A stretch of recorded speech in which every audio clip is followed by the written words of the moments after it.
Which limit? It's rolling right now. Oh, it probably When reached did, time limit. when did it cut us off?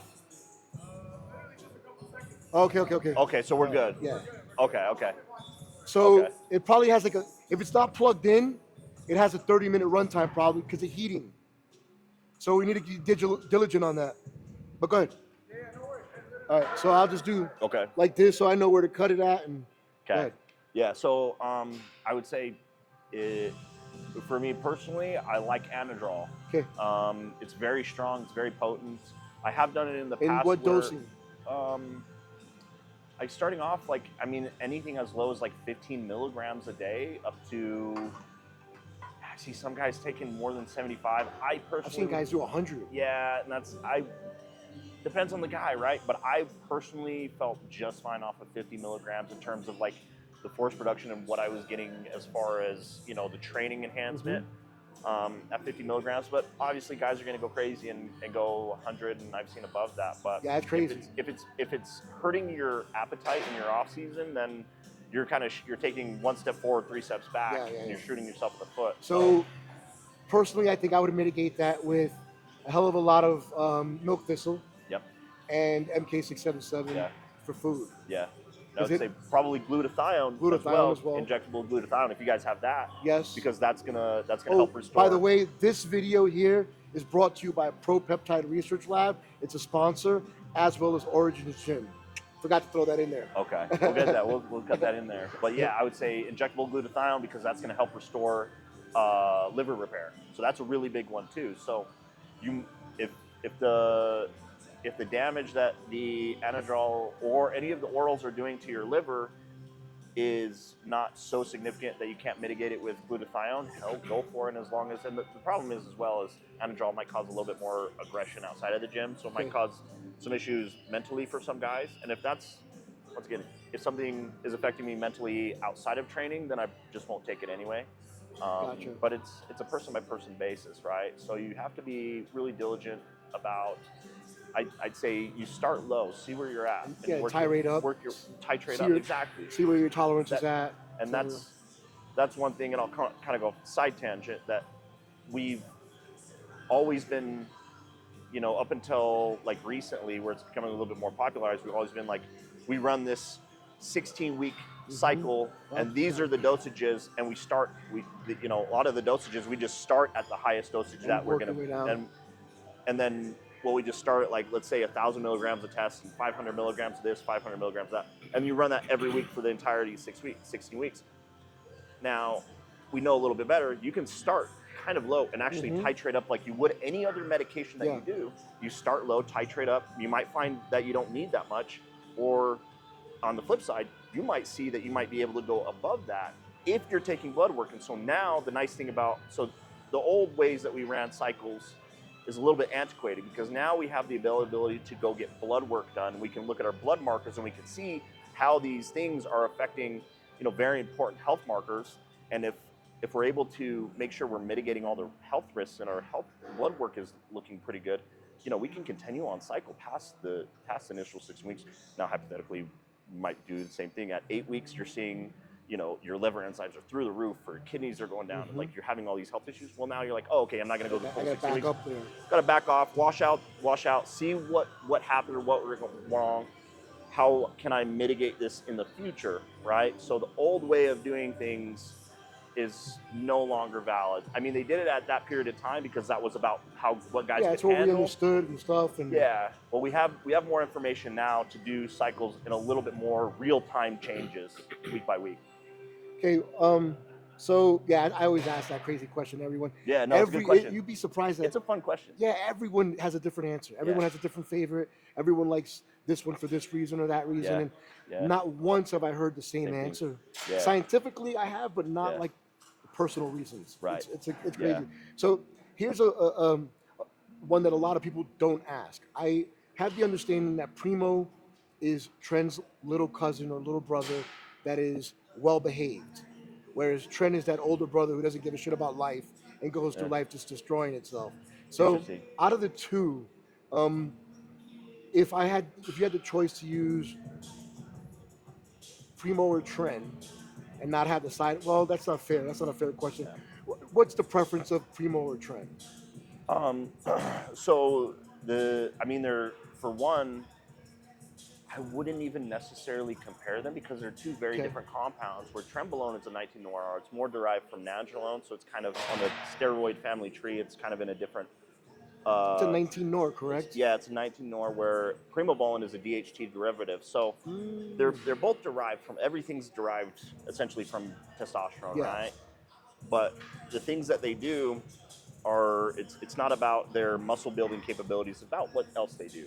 Because one of the things that people don't realize, and there's research to back this, and anybody who's done enough can tell you on a milligram to milligram basis, all anabolic androgenics accrue muscle tissue at the same rate. It's what else they do that's how we cycle them and we stack them, right? So if we go back to primobolan and trembolone, for one, very they're very different compounds. Primobolan is very well tolerated, right? Hmm. It's very well tolerated. It's not very hepatotoxic. There's not a whole lot of side effects, at a reasonable dose. Trenbolone, you're gonna have a lot more problems, and they're gonna have Yeah. yeah, You're they're gonna gonna have have dudes going out fucking transsexuals yeah, dude. that they normally wouldn't do. There's like some like theories out Yeah. there that it There's a has some story about this guy who I actually know. He was on high doses. Not yeah me. yeah We know I was on high doses. okay This is someone yeah else. He actually went to Vegas. He bet his home away. He mm-hmm. got divorced, Mm-hmm. and the whole time he was in Vegas, he was banging transsexuals, something that he Yeah. never did before. So Well, it's a huge side effect. it's yeah, because what we also need to cover is that these anabolic androgenic steroids are neurotoxic. They are not good for your That's a good brain. point. Yeah, yeah. And the harsher the chemical, something like trenbolone, it is very, very harsh on your brain. That's why it causes like aggression and these things going on. And so there is a theory that trenbolone has these psychological effects that can push guys into weird homoerotic Mhm. sort of shit. Mhm. But also, he's going to bed, doing all this stuff. It makes you just Yeah, very like fuck it and just like super aggressive, not just yeah. like Balls not to the mean, wall. but like just fucking like go.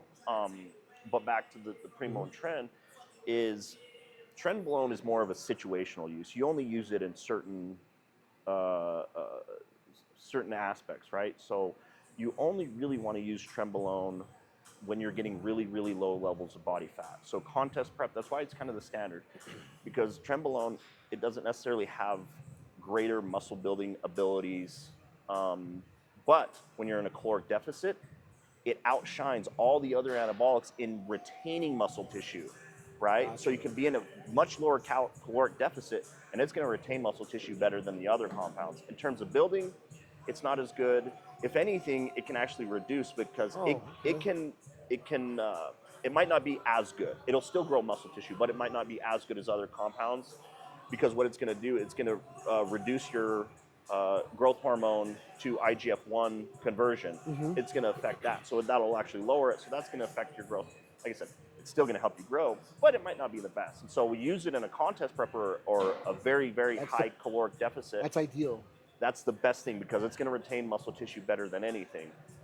So you just use it for those certain situations. Like me personally, I only use it for contest prep. I don't What use it dosing do you use at max? Like you know. at max. I would say probably 200. I've used more in the past, but we're getting more educated around it, and you don't Hmm. really need that much, Exactly. right? And you Um, mitigate the side effects at those lower yeah, doses. yeah. You start pushing past the 200, getting to 300, 400. You're going to start getting the trend sweats, the insomnia, Hmm. psychological issues. All these sort of things that you don't need to have those, right? Yeah, You're not which getting any I went additional through all that benefits, shit.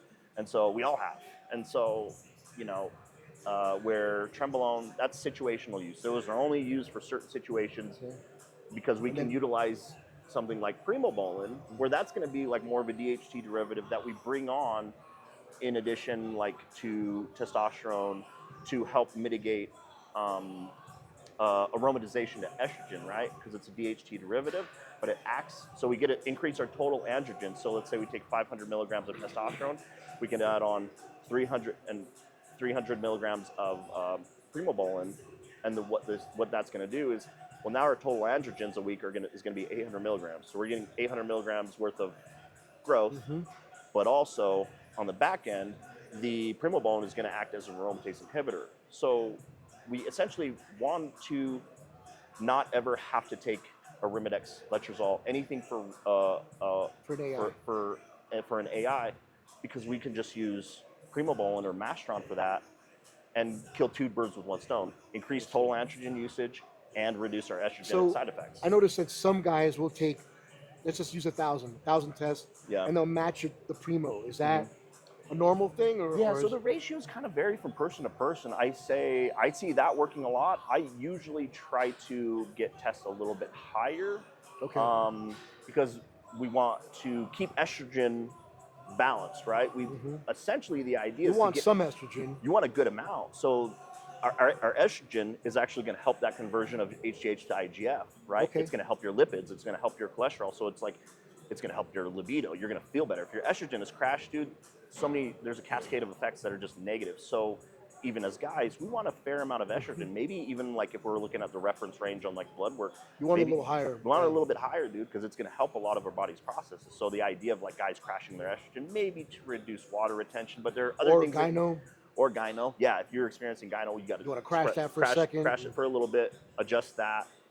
If it's something that can be mitigated that way, if it doesn't need surgery, right? If you catch it Exactly. soon enough. So that is one where you would want to kind of bring your estrogen down really low, wash Okay. away that side effect, right? But yeah, in terms of utilizing it for what sort of ratio, it can vary. I see guys doing like 1-to-1 ratio. I might do like, if my test is at 500, I might have primo just a little bit lower, maybe about 300. But also, we're slowly titrating up, and we're getting blood work done. So I'll tell my client, okay, let's see where your estrogen's at now that we have these things in line. Are you experiencing any noticeable side effects, puffy nipples?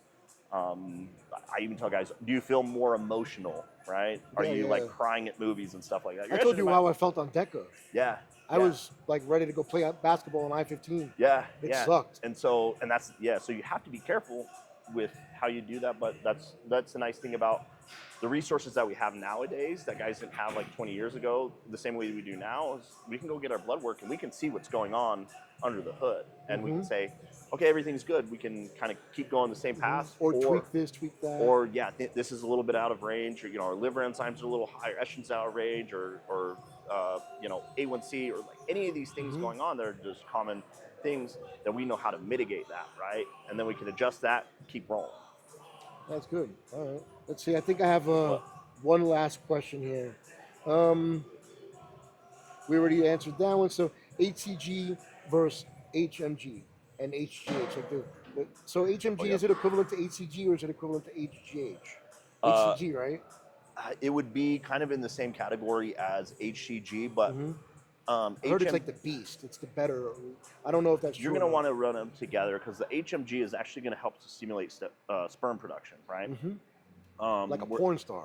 Yeah, and That's what so I've you, experienced. but for most people, you only need HCG because that's going to actually help to restart your natural testosterone Okay. production. HMG isn't necessarily going to do that. It's gonna Okay. it's gonna help stimulate your sperm production, which is they're two different processes. So if you want to, like, let's say if you want to have, if you and your wife are ready to have a kid, you come off, you run like a Clomid, HMG, HCG sort of protocol, and that's going to restart all these processes to create your fertility again. So HCG and HMG, they're not necessarily interchangeable. You would use them side by side, but for the most part, most people are only going to need HCG.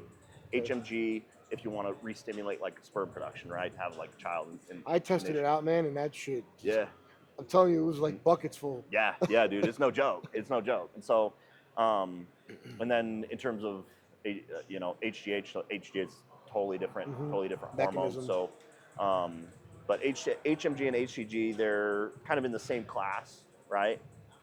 Um, but you would only use HMG in very specific situations. HCG is like when you're PCTing, um, help stimulate that natural testosterone production. Yeah. Cool. All right, man. I think we pretty much covered a Is that lot it? today, man. Did we I get it? think Did we, we yeah, get it we think we pretty good? covered like a lot, dude.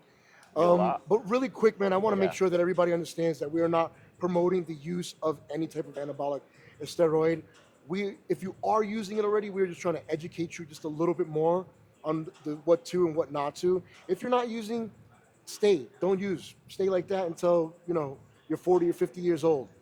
Until then, though, I would say, you and know, I would say, just be educated and just yeah, have a good yeah, understanding, and don't believe all the everything that you hear. bullshit. I mean, take what I say and fucking go verify it. Like Always, don't even take my word for it. I Like agree with you. I feel pretty good about my knowledge, but hey, trust but verify. You Yeah, know, and I educate agree yourself. with that. You always want to make sure that you go out and you Mhm. check and you do that, man. Yeah, dude, Um, call my bluff, call my bullshit. Go research this stuff yourself, never and take shit for especially face value. yeah, and especially that you know we gain a lot more, and our understanding is a lot better of these concepts.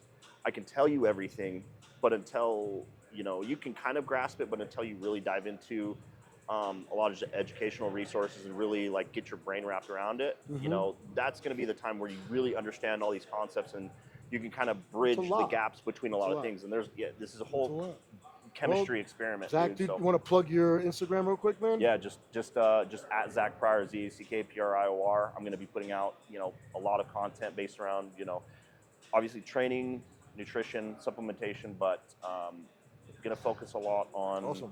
on PEDs and anabolic androgenic steroids because And we'll, I think that there's a lot of information out there, and I just want to promote safer use, having a good understanding of these things and what they do, and also how to use them effectively and yeah. harm reduction, how to use I them mean, safely. that's admirable. We appreciate that, man. Yeah. All right, Zach, man. Thank you, brother. Until next Appreciate time, you. dude. We're gonna Until have next you time. again, man. Let me know. You'll have a lot of this stuff on your stuff as well. I'm gonna Yeah. shoot you the video I over. appreciate it, You dude. can cut it out, man. All Yeah. right, man. Anything you need. Thanks, We guys. are out. Peace.